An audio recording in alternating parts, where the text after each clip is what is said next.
In this video, I would like to talk with you about Google Shopping Insights. Now, Google Shopping Insights is one of the best tools that I've ever encountered, and I think the best tool that Google ever made in terms of marketing research. Now, Google Shopping Insights is only available in the US right now, but very soon will actually be hopefully available all over the world. So it basically explores trends and the popularity of products across the United States. So whatever product you're looking for, you can see where they are bought and how frequently.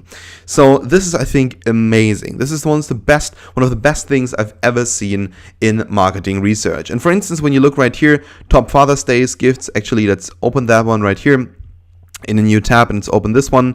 We can basically see what dads all over the United States were interested in. So it might take a couple of seconds until all of the data is generated, because believe me, it is a lot of data, and it definitely, well, it looks like there's a lot of data. So it definitely takes a couple of seconds in order to load all of that. But basically what this platform is doing, it is measuring the keyword searches all over the United States for any kind of search term. Now, we already talked about search terms in the Google Trends video. And now what this is basically doing, it is localizing the trends. So basically every kind of product that you want to look for instance, Apple iPhone 7 or whatever it is, you can find all of that on here and you can localize the searches. So let's see, I think maybe it still takes some time because, it just takes a lot of time to generate all the data, but now it is finally coming. So let's actually scroll down and let's have a look. And now we can see, all right, the top gifts for fathers in 2016 were the iPhone 6, Xbox One, and Beats by Dre headphones. So we can see, all right, guys are probably interested in technology. So now we can explore the data and we can say, for instance, all right, over here, these are the top 5 cities. So in New York, most people are interested in these products. We're now only looking for the iPhone 6, then afterwards Los Angeles, then Chicago, and then afterwards we have Houston and we have Dallas. So Houston and Dallas. Now you can also do that for the other products, for the other top 3 products. For instance, when you click here on the Microsoft Xbox One, what you're going to see are basically all the places where a lot of people looked for Microsoft Xbox One, so basically for the search term. And we can see that especially in the Middle West, there are not too many people actually looking for such products, but rather, of course, in the coastal areas where there are more people living in cities. So now let's actually click on the Beats by Dre headphones, and we can see there's still demand, but not that much. I mean, it's the third most popular one, so still we are looking here at perhaps a market of $150–200 million or something like that. But it of course doesn't look as much as if you would, for instance, look at the Apple iPhone 6. Now actually what I want to do with you is I just want to just dive into this a little bit more, and we can really just zoom into the map, and we can zoom into the map and have a look where all of these search results were coming from.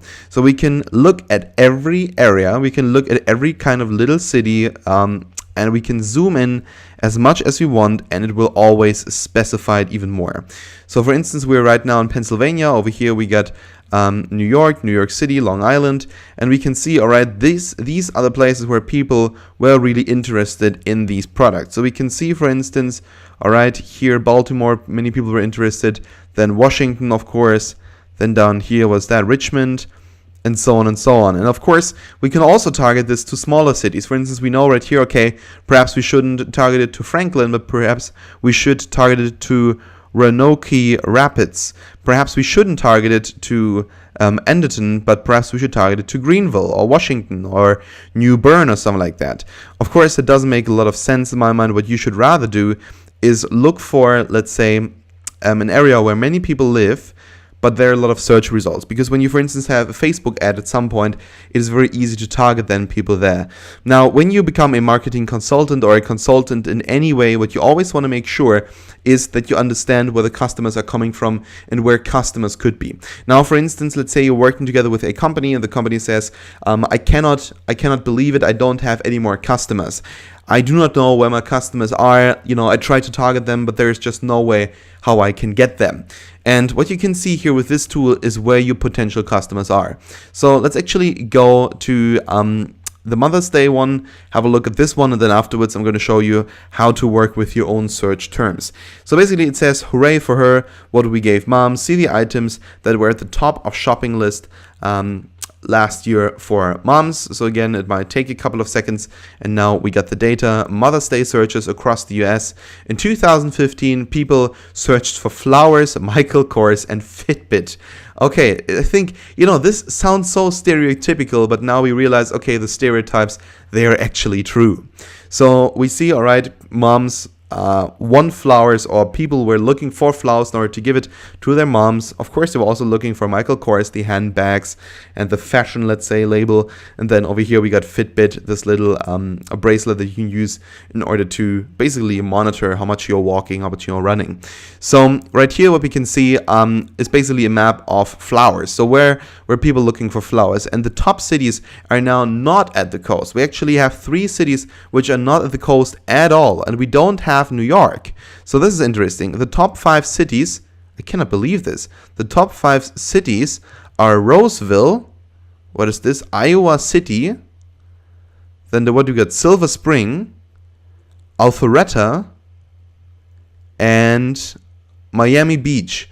Well, as it seems, I think rather this should be the ones that are, I'm actually not sure about this one. It says right here that these seems to be the ones where there was aggressive demand. So more and more people were actually looking in that area for flowers this year. But still, would you expect that? Would you expect that people from Roseville, from, what was that city? Alpharetta, from Silver Spring, and from Miami Beach were crazy this year about flowers? I would not expect that. I would not even be able to localize Alpharetta. Sorry for everyone who's now perhaps from Alpharetta. I have no idea where it is. So anyway, what that basically means is we got data that we never knew existed. So basically now we can say, all right, let's target these people over here. Let's target them and let's make some money. Now let's actually click on Michael Kors and let's see where people were looking for Michael Kors. And again, it seems to be that this is basically showing you the cities that were let's say exploding in demand. So we can see, for instance, small towns such as this one, Hoffman Estates. Then over here, Macon, small cities, but the actual demand was exploding in these cities. And then let's look for Fitbit, and the cities right there. Okay, where I was living in Minnesota, in Lakeville, and in, what was the other one? Lakeville and in Eden Prairie in Minnesota. Then over here, Yuba City and Hesperia and Ocala. Those are some weird names. But anyway, these are now the cities basically where the demand for Fitbit exploded. So you can now say, all right, for instance, with your Facebook ads, or you can tell your client that is selling something similar, let's focus on these cities and let's make some money there, because the demand is exploding in these cities. For instance, right here we see, all right, 1.6 times as many searches, 11 times as many searches. And then over here, 3 times as many searches.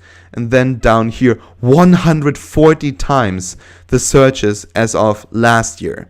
So it went up 140 times. Believe me, if I would sell something like that, I would focus all of my money on Ocala. So anyway, let's go back to Google Shopping Insights and let's actually look for a couple of terms. Let's look for the Apple iPhone 7. Because it's already given to us right here. Let's look for this one and let's have a look at the demand of the Apple iPhone 7 over time. And we can really see, of course, in those years before, the Apple iPhone 7 wasn't even existing yet. And then it launched, and then the demand increased massively, and now it's going down because, well, there's now the iPhone 10. So probably when you're watching this, there's already the iPhone 2400, but right now we only have the iPhone 10. But anyway, so basically what we can see right here, the top 5 cities for the iPhone 7 are New York, Los Angeles, Chicago, Houston, and Dallas. So really what you can do with this platform is just simply you can analyze where people buy which kind of product. You can type any product you want in there and you will get some data about it. And that's why I think this tool is so amazing. There's no tool that I know of that works like this. So really check it out. shopping.thinkwithgoogle.com. So this is especially important if you do in any kind marketing/sales research for companies. Alright, thanks so much for watching, and we'll see each other in the next video.